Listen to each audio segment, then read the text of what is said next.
तुम्हारी बिटिया का। हम कहते छोड़ दिया हमारे बार, नहीं तो बहुत आता है कि भाई बार-बार नोच लेवे का बताई देता बाटे।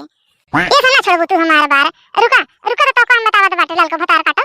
तहार बिटिया हमरे कलवे को मारी तना ही, हमार मार दी तू हमसे लपिया आई बाटू। है ना ले लिया तू भतार काटो। कब से रोकत बाटे कि छोड़ दिया हमार बार छोड़ दिया, लेकिन हमार बार पकड़ के लटके बाटे। लिया अब देखो हम गिरा के चढ़ ली न बाटे। अब छोड़ावे देखी कैसे छोड़ावत हो तू। हम काहे देखना हट जा हमरे ऊपर से। मारू मार आंख एकदम नीला पड़ गया। हट जा हमरे ऊपर से कहता बाटे। नहीं मां मार दे तारा आंख फूट जे बता देता बाटे।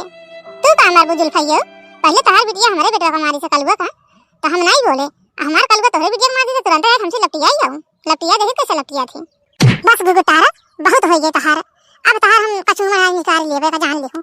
कैसन तार कलवा हमरे बिटिया को मारी से, काहे बा मारी से। बाबे लड़का हट जा हमरे ऊपर से।